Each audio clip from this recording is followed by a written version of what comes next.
Hey, it's MK, and I am back with another 30 days of sketches. This is the sketch that I will be working with today, or attempting to follow, I should say. And the first thing that I pulled out was a bunch of these Nouveau sampling. So I have crackle paste, expanding paste, and embellishment mousse. And you guys, I have to tell you that this is not my favorite product. I mean, even some of them just look bad. And I've tried the whole shrink wrap or what's it called? Wrap and seal, or I'd press and seal around the edges. I don't know. I really have tried. Then I have some ink because I plan on inking my edges. I also in brown espresso ground espresso. I also have these pipe wood pieces that I just cannot wait to use. This is a picture of the 57 Chevy that my husband is slowly working on. His job is just too busy, to be honest. I have a couple flair from Dottie about flair, and I've had a couple questions about what is flair. Flair are like those little buttons that you see in some new age shops. Hot Topic is the first shop that pops into my place, or into my brain, and I don't even know if the place still exists. But they're little buttons that say really cool little things, and people put them on their bags and things like that. But these ones happen to just be images or patterns that are in addition to adding some differences on your layout. And that is all that they are. They just don't have the clasp on the back. They're blank backs, I should say. All right. I also have a bunch of scraps from all over the place. Some corrugated scraps, 49 and Market scraps. And I think the last one was a Simple Stories. The plaid was a Simple Stories. And then this is the paper pad that some of my, oh gosh, I forgot the name. Industrial looking papers are coming from. This was a gift that was given to me, and she asked to not be named. Let me know if that changes, please, because I just really badly want to give you a shout out.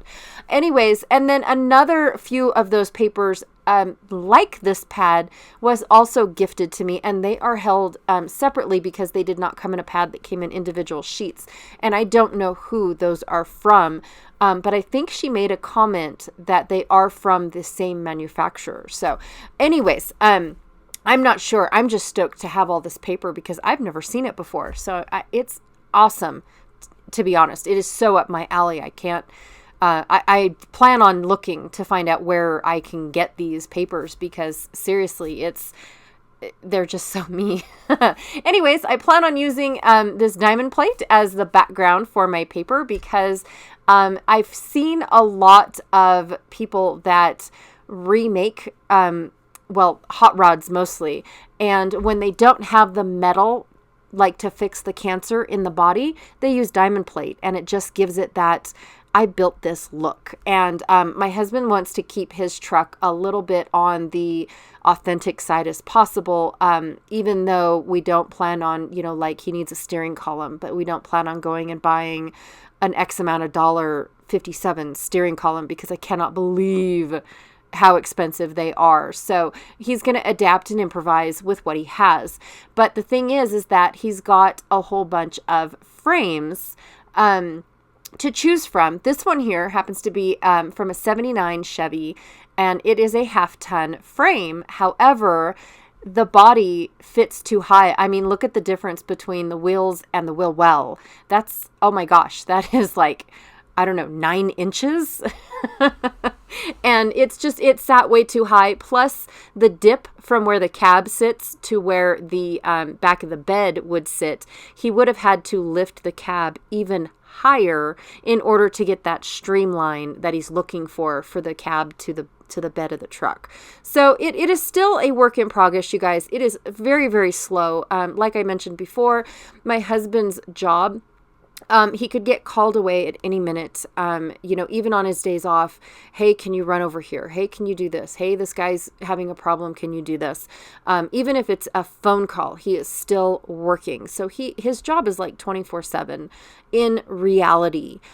Even though, his hours are his job never stops. And if he is stopped, he's working on a service truck. And if he's not working on a service truck, he's doing something for the house. If he's not doing something for the house, we're on vacation. So the 57 is a huge, slow project, but he's not in a hurry to get it done. He wants to take his time to put this truck together. And so it sits there, and he takes it apart and rethinks it, and then he puts a few more pieces back together, and then he takes it apart and rethinks it. It is just one of those things that, he's not in a hurry to put it together, but he finally did find a frame that he really, really likes, but this was his first attempt. And when he sat the cab down, and he's like, I'm not even going to try to put the body or the bed on this frame because of the fact that, what the lines weren't going to be smooth. Anyways, so I'm going to put some expanding mousse down on my very first pipe piece. Now, I do have to tell you guys that I cut out everything else because, for one, I rearranged my craft room. Yes, I had time to do that. No, I didn't. Actually, I had time to put the desk where I needed it to, put all of the electrical back where it needed to be, and film again. The rest of the room is in a disastrous mode that says, clean me or throw me away. It's not going to get thrown away, but you guys get where I'm coming from. So I did not realize how annoying my light is now that it is not... now that it's not horizontal with my white mat. It goes straight through my white mat. And I apologize, you guys. I did not realize this because I don't see this at the angle that I am sitting at my desk. Okay, so truth be told, I have no idea what expanding mousse even is. And when I put it on and I started putting heat to it, I was like, so is it embossing powder without the powder? I didn't understand it. But I do have to say that the thicker I put it on, the more effect I got. And I took it apart, or I took it out because that light was just awful. And I apologize for only doing one set of pipes for you guys. Also, too, the other two colors that I picked out was a embossing mousse and a sparkle one or something like that. I don't really remember. A crackle one, I think is what it was. They were bad. Like, so bad. Even after I opened them and put that press and seal on, I just tossed them. I don't have time to sit there and revive product. I just don't. I am not one for those. So, needless to say, if it doesn't come in my Nouveau Tonic Studios craft kit, I won't intentionally buy the stuff because it's a product that it takes up too much time to maintain it, in all honesty. So I apologize for those that love this product, but for some reason it dries out uber super quick on me, and I don't understand why. So anyways, and I've tried all the tricks. I've tried the spray it and stir it. Yeah, I'm too time involved for that. I've tried the press and seal. I've tried it all, and it's not a very good product either for where I live or for just me in general. So with that being said, I'm just going to use it up, and if it's dry, it's gone. If it doesn't come in my tonic kit, it's not going to intentionally come into my craft room. So anywho, I am just trying to figure out how to arrange all of my pipes. I ended up covering them all in the expanding mousse and then heat setting them. And basically all it did was give it texture. So it was just weird. But like I said, the thicker I put it on, the more texture I got. But it did act a lot like embossing powder without the powder. Yeah, weird. I just kind of, but I did really want them all to be different going up and down the page, just so that way I could I don't know.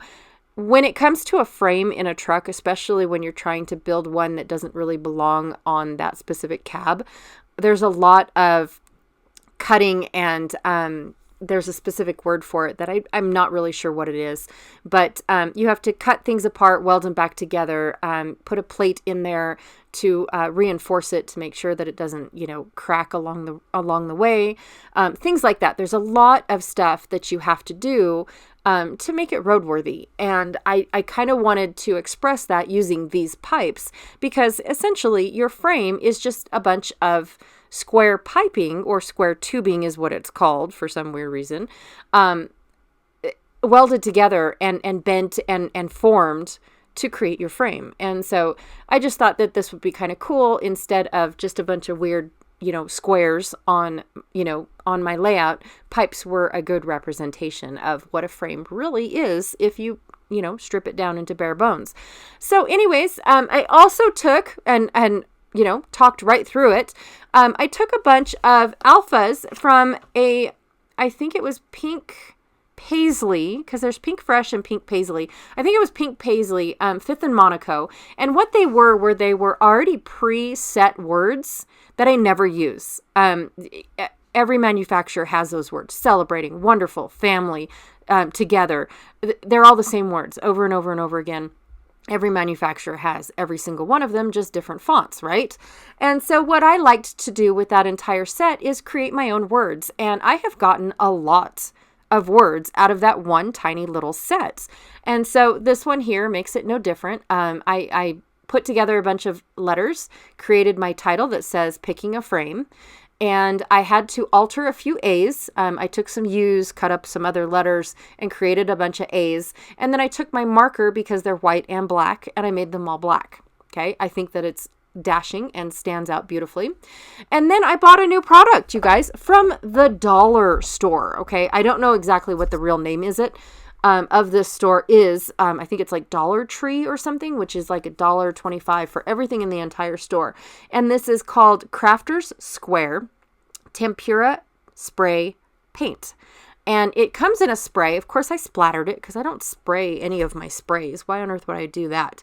But it's actually like a paint, a thinned down paint. And it's super cool. And I look at that color. Oh my stars. And it's stuck to the washi. I didn't even have to wipe it off. It is just some really thick, goopy stuff. I really like it. And I'm impressed. I paid $1.25 and 2 of them came in a package. So I got green and blue and red and yellow. Oh my stars. Anyways, so that is what I finished my layout with. I don't think I forgot to talk about anything else that I did in the layout other than, playing with paper. So be sure to check out everyone else that is playing along with Christy's Beautiful Life. All of their links are down below in the description box. And don't forget to check out the Facebook group, because there are a lot more people playing over there every day. You click on the sketch, go into the comments of that sketch, and holy cow, there are a ton of folks just hanging out. It is so cool, you guys. And all the different variations of these sketches are amazing. Anyways, thank you so much for hanging out with me today, and I will check y'all later. Bye.